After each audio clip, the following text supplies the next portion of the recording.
नमस्कार, मेरा नाम प्रशांत है और आप जुड़ चुके हैं डेली लाइन के डेली डिस्कशन के साथ। और डेली डिस्कशन में चर्चा उत्तर प्रदेश के प्रदर्शनरत विरोध कर रहे लाखों शिक्षकों का और सरकार के उस आदेश के बारे में बात करेंगे जिसमें यह कहा गया कि जो अटेंडेंस होगी वो डिजिटल तरीके से होगी और आपको अटेंडेंस जो है मैंडेटरी है, अनिवार्य है, जिसका विरोध ये शिक्षक कर रहे हैं।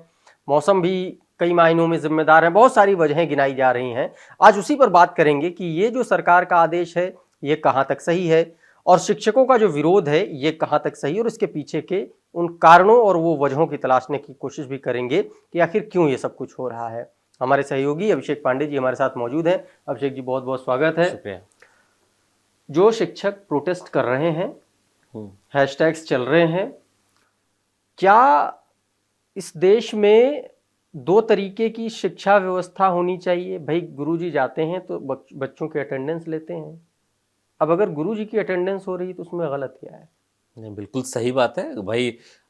एक विद्यालय का एक समय सारणी होती है कि साहब विद्यालय इतने बजे खुलेगा, विद्यालय इतने बजे बंद होगा। तो ये तो सही है कि अगर टीचर जिसको पढ़ाना 8 बजे की क्लास लेनी है वो 9 बजे जाएगा, 10 बजे जाएगा तो पढ़ाएगा कब? ये बात बिल्कुल दुरुस्त है प्रशांत जी कि शिक्षकों को समय पे आना चाहिए। 6 लाख शिक्षक हैं उत्तर प्रदेश जैसे बड़े राज्य में। ऐसा नहीं है कि सब गलत है, लेकिन आपको ये भी देखना होगा कि भाई इन शिक्षकों के सामने क्या समस्या आ रही है। 6 लाख लोग गलत नहीं होंगे, आप उनकी समस्याओं को समझिए। एक तो कि इनको राज्य कर्मचारियों का शायद दर्जा नहीं मिलता है, एक इनकी एक समस्या ये है। दूसरी कि जो बुनियादी सुविधाएं मिलनी चाहिए, बेसिक आप इन्हीं के संवर्ग के, इन्हीं के वेतनमान के एक बाबू को, एक क्लर्क को कहीं आप देखिए उसके सामने कितनी फैसिलिटीज होती हैं, उसको क्या क्या सुविधाएं मिलती हैं। टीचर्स के सामने ये समस्या है कि इनको ग्रामीण क्षेत्रों में पढ़ाने जाना होता है, अच्छी सड़कें चाहिए, वहाँ पे अच्छा इंफ्रास्ट्रक्चर चाहिए, स्कूल में सुविधाएं चाहिए। आज के समय में अभी भी हमारे जो बेसिक शिक्षा परिषद के जो स्कूल्स हैं बुनियादी सुविधाओं से जूझ रहे हैं। तो ऐसे में इन शिक्षकों को लगता है कि अगर हम यहाँ पर जा रहे हैं, एक तरीके से हमारा कंट्रीब्यूशन है, जिस तरीके से हम बच्चों को पढ़ा रहे हैं, जिन परेशानियों के बीच में हम रह करके बच्चों को शिक्षा दे रहे हैं, हमारे ऊपर जबरन कोई चीज नहीं थोपी जानी चाहिए। मुझे लगता है कि ये समझ का फेर है। जिस प्रभावी और जिस फोर्सफुली चीजों को लागू किया था, मसलन कि साहब समय समय पे परिषद के विद्यालयों में अभियान चलते रहते हैं, तो शिक्षकों के सामने है कि उनको लगता है कि हमारे काम के अलावा ये एडिशनल वर्क है।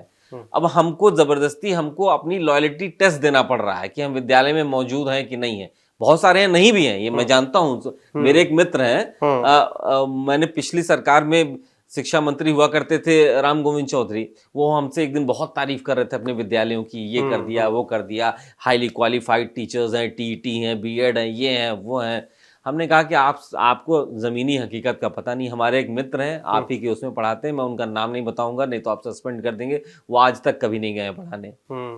तो वो पूछते रहे, कह रहे कौन है बताइए तो उसे। हमने कहा सिर्फ एक नहीं है, ऐसे हजारों उदाहरण हैं। समस्या ये है ना, व्यवस्था एक घोषित व्यवस्था होती है और एक अघोषित व्यवस्था बन जाती है, खासतौर पर सरकारी सिस्टम और जो कर्मचारी होते हैं या जो इस तरीके की जिनकी अकाउंटेबिलिटी होती है उनके बीच में। तमाम सारे ऐसे स्कूल्स हैं, अगर आप जा करके देखेंगे तो ये टीचर हैं लेकिन इन्होंने अपने लिए टीचर रख रखा है। तमाम सारे ऐसे स्कूल्स अपने ही बच्चों को कॉन्वेंट में पढ़ाते हैं, अपने विद्यालय में नहीं पढ़ाते हैं। ऐसे कई टीचर से बात हुई हमारे, कई हमारे परिचित में, हमारे घरों में भी लोग हैं। तो ये कहना होता है कि भाई हम अपने बच्चे को, हम अच्छे क्वालिफाइड टीचर हैं, अच्छा वेतन पा रहे हैं, तो हम अपने बच्चे को हम क्यों अभाव में पढ़ाएंगे? हम अपने बच्चे को अच्छी शिक्षा देने के लिए सुविधाओं के साथ पढ़ाएंगे ना, जहाँ पे अच्छी बेंच हो, अच्छी लाइट हो, स्मार्ट बोर्ड्स हो, अच्छे क्लासरूम हो, पीने का पानी हो, शौचालय हो, सुविधाएं हो, ट्रांसपोर्ट हो। हम अच्छा वेतन पा रहे हैं तो हम केवल इसलिए कि हम टीचर हैं तो अपने विद्यालय में पढ़ाएं, तो हम अभाव में नीचे बैठा के क्यों पढ़ाएंगे? ये बात उनकी सही है। कुछ समय पहले इलाहाबाद हाईकोर्ट का एक फैसला भी आया था। तमाम लोगों पे कहा गया था कि जो कर्मचारी हैं, जो शिक्षक हैं, जो बड़े अधिकारी हैं, वो अपने बच्चों को बेसिक शिक्षा परिषद के विद्यालयों में पढ़ाएं। बहुत सारे कुछ को मैं जानता भी हूँ कि बड़े अफसर हैं, वो अपने बच्चों को भेजा है उन्होंने बेसिक शिक्षा परिषद के विद्यालयों में। तो एकदम से ओवरनाइट चेंजेस नहीं हो सकते हैं। शिक्षकों की भी अपनी समस्या है, इसको समझना चाहिए। और सरकार को भी ये समझना चाहिए कि हम ये जो काम कर रहे हैं, इन शिक्षकों की मदद से जो कर रहे हैं, इसमें हमको तालमेल बना के चलना है। शिक्षक वो कड़ी है जो नीचे से बच्चों को शिक्षा देके एक बुनियाद तैयार करता है। तो उनकी समस्याओं को समझना चाहिए। और शिक्षकों का जो इतना बड़ा एक संगठन है, 6 लाख शिक्षक हैं, इनमें से एक बड़ा वर्ग है वही एक विरोध कर रहा है। सब ऐसे नहीं है, सारे शिक्षक, मैक्सिमम मेजॉरिटी ऑफ द जो टीचर्स हैं वो समय पे जाते हैं, रुकते हैं, पढ़ाते हैं, स्टूडेंट्स की संख्या कैसे किया जाए? क्या कोई ऐसा कॉम्पिटिटिव माहौल एक तैयार किया जाए वेलफेयर में भी, जैसे अभी हम लोग बात कर रहे हैं इस तरीके के स्कूल्स में एक ऐसा कॉम्पिटिटिव माहौल तैयार किया जाए जिससे शिक्षकों को ये नहीं लगे कि सरकार हम पर कोई ऐसा आदेश थोप रही है कि आपको जाना है वहां पर ऐसे करना। इसको लेकर के क्या कोई रेटिंग की व्यवस्था, इस तरीके की कोई व्यवस्था की जा सकती है कि जिसके रेटिंग के आधार पर आपके आगे के प्रमोशन, आपके आगे की जो सर्विस का जो टाइम पीरियड है उसको तय किया जाएगा और आपकी सुविधाओं को लेकर के भी और आपकी ग्रेडिंग को लेकर के भी उसमें इनकॉर्पोरेट करके आपका फाइनल रिजल्ट एक जारी किया जाएगा। देखिए बिल्कुल, अब कई तरीके के सुझाव आते रहते हैं कि भाई एक टीचर्स की समस्या है, कुल मिलाकर एक India is a welfare state. तो ये सर्व शिक्षा अभियान और जो फ्री एजुकेशन वाला जो आपका फंडामेंटल राइट है 6 से 14 साल आपको देना ही देना है। आप कंपनी की तरह इसमें मुनाफा और घाटा नहीं देख सकते। तो इसमें ये लेकिन इसको और इम्प्रोवाइज और बेहतर करने के लिए ये तो देखना पड़ेगा कि हम इतने बड़े तंत्र में जहां पे फंडामेंटल राइट है बच्चों को फ्री कंपलसरी एजुकेशन देना, सब कुछ हम दे रहे हैं, तो क्यों नहीं सुधर रहा है? इसमें गुणात्मक सुधार लाने के लिए जैसे आपने कहा रेटिंग्स वाली बात होनी चाहिए, ठीक है ना? क्यों नहीं? बाकी उसमें होता है परफॉर्मेंस अप्राइजल, हमारा आपका भी होता है परफॉर्मेंस अप्राइजल। हम अच्छा काम नहीं करते, मेरा वेतन वृद्धि उतनी नहीं होती है, आपकी होती है, ऐसे बहुत सारे लोगों का है। तो परफॉर्मेंस अप्राइजल होना चाहिए, बिल्कुल होना चाहिए। ये नहीं है कि आप राज्य कर्मचारी बन गए या टीचर बन गए या हो गए तो 60 साल पे आपको रिटायर होना है।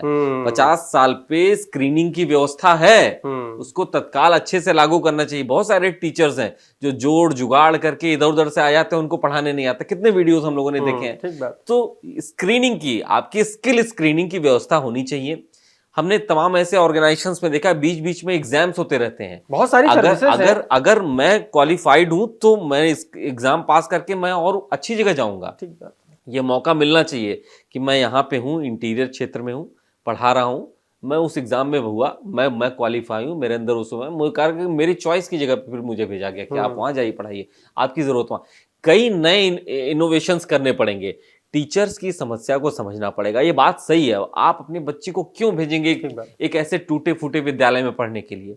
और टीचर्स को भी समझना चाहिए। लेकिन इसका अटेंडेंस से क्या मतलब है भाई? बायोमेट्रिक का विरोध, सरकार अगर कुछ नवाचार कर रही है आज के दौर के समय में, मतलब अब तो चीजें ऐसी आ गई, जियो टैगिंग जैसे हाईटेक सुविधाएं हो गई हैं और प्राइवेट में ये कई सालों से लागू है, प्राइवेट सेक्टर में तो लागू है और वहां के एम्प्लॉय काम कर रहे हैं क्योंकि वहां पर एक कॉम्पिटिटिव माहौल है वहां पर। लेकिन यहाँ पर ऐसी क्या स्थिति है कि वो लोग नहीं कर पा रहे हैं? समस्या देखिए प्रशांत यही है कि आपकी जब आपको अपने स्थायित्व का, अपनी नौकरी का कोई वो नहीं है कि हम अब हो गए 60 साल तक, हमको कोई 60-62 साल तक कुछ होना।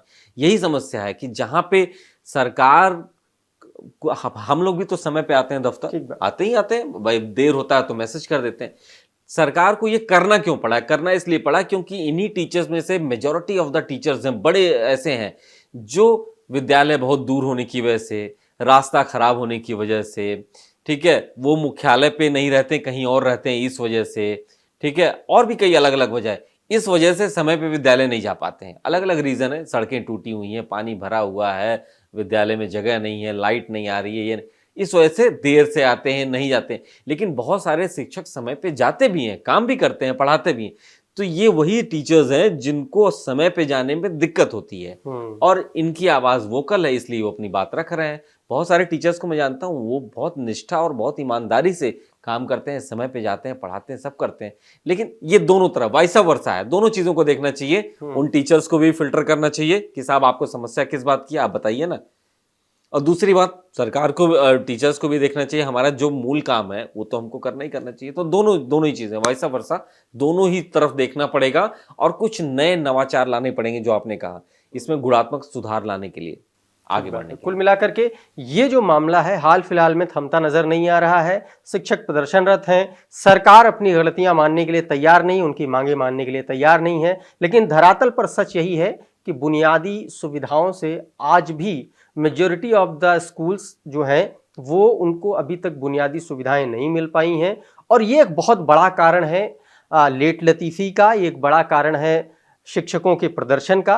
दूसरी तरफ तमाम सारे शिक्षक ऐसे भी हैं जो जाना ही नहीं चाहते, जिनकी गलत तरीके से उनकी स्क्रीनिंग नहीं होती है, उनको कॉम्पिटिटिव माहौल नहीं है। ऐसे में वो एक जो सिक्योरिटी का भी कई बार जो भावना अंदर होती है वो भी कई बार आपको इस तरीके से बनाने का काम करती है, जिसमें आपको लगता है कि आप अगर पंक्चुअल होंगे, आपको अगर अटेंडेंस लगानी पड़ेगी तो फिर आपका जो पहले का शेड्यूल है वो खराब हो जाएगा।